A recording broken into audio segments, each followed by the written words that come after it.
Hello my friends, in today's video I would like to explain why Sony A6500 is still the best hybrid camera for me, and it will be kind of an update video after 5 months of using. I'll talk about newly announced Sigma 16mm f1.4 contemporary series lens, and also why Sony A6500 is a great budget option. So as I have explained in my video about 7 weaknesses of Sony A6500, it has some disadvantages, but there are 3 particular reasons why I still consider A6500 to be the best hybrid camera for me personally and for many small to larger scale productions as well. I'll talk about 3 specific strengths of this camera that set it apart from the competition. The first reason is the image quality. Here I mean both stills and video.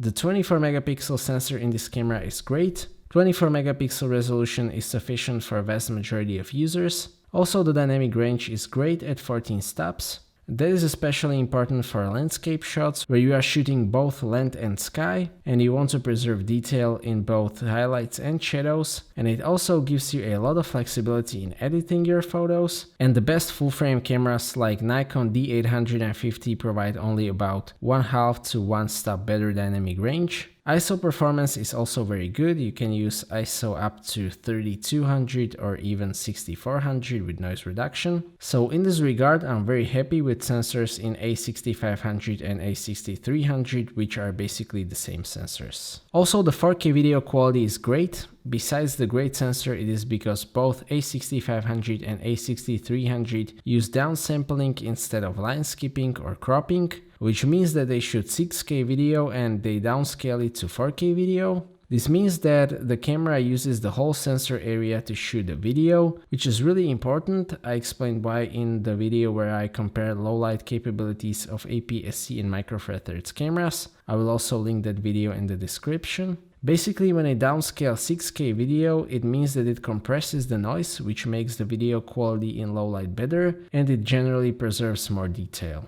Second reason is the autofocus. Both A6500 and A6300 use hybrid autofocus system, which means that they use both phase detection and contrast detection autofocus. There are 425 phase detection points across the whole frame, and it is really fast and very reliable. Especially with native lenses, autofocus does not fail, and it is great in stills, in 1080p video, and in 4K video as well. And that is probably what sets the A6500 and A6300 apart from the other cameras the most, because these are basically the only 2 hybrid cameras with reliable and fast autofocus in 4K video. Panasonic GH5 and G85 autofocus is tricky to use. Canon 80D has really good autofocus but no 4K video, so Sony A6500 and A6300 are basically the only cameras in price category to provide both. And even with some adapted lenses, especially with Sigma MC11 adapter and compatible lenses, the autofocus is really good. Not that super fast, but still 100% reliable. And the smoothness of autofocus, for example with Sigma 18 to 35mm f1.4, makes the focus transition look even more natural.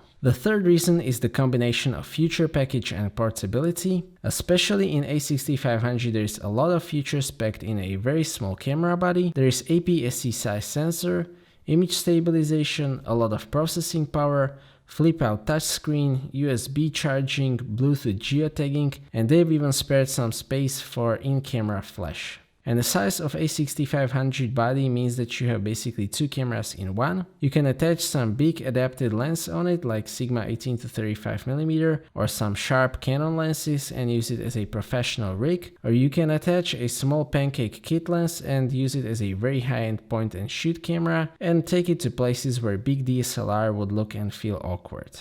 A6500 with kit lens also works great on a gimbal. A few days ago I've done a review of Genuine Crane V2.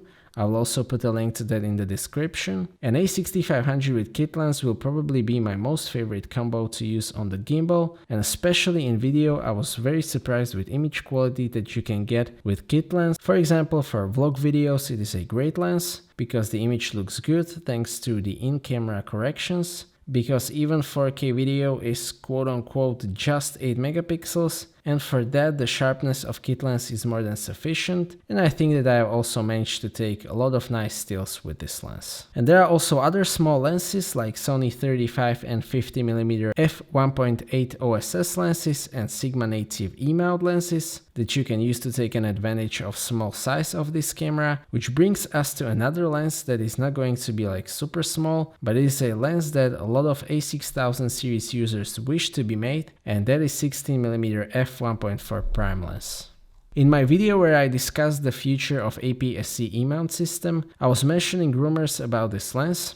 Back then we thought that it would be made by Sony, so I hope that lens will not be Zeiss branded, because then we would have to pay a lot of money for that Zeiss branding, but it is even better because it is actually Sigma who will make that lens. And it will be in contemporary line, which means that the price will be very competitive for wide angle f1.4 lens, and I was really hoping for that lens because 24mm full frame equivalent is my favorite focal length, and f1.4 is actually a lot faster than f1.8, and it makes sense that it is Sigma who will make this lens because existence of such lens may be dangerous for Sony's full frame line, which is where Sony is allocating most of their resources. So big thanks to Sigma for making this lens. It is not clear when it will be available, but they will make it for APS-C E-mount and for Micro Four Thirds mount, and it will even have some sort of weather sealing, which is really nice. And I will get that lens, so stay tuned for the review once this lens is out.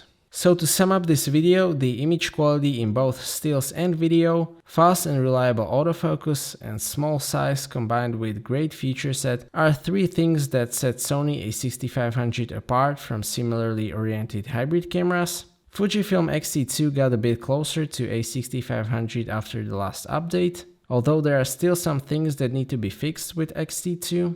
I especially like Fuji's lens selection, but with the announcement of Sigma's 16mm f1.4 lens, the lens selection gets a lot better for me, because that is a lens that I was really hoping for. Of course, there are some weaknesses that the camera has, most notably the screen brightness in 4K video, but out of the options, Sony A6500 is still the best hybrid camera for me, and if you want to save some money, A6300 is a great option as well. So that's it for this video, thank you for watching, I hope that you liked this video and that you have found it to be useful. Stay tuned for more videos and maybe consider subscribing if you don't want to miss my future content. I appreciate your feedback in form of thumbs up or thumbs down. If you would like to ask anything or share your opinion, please do so in the comment section, and see you next time.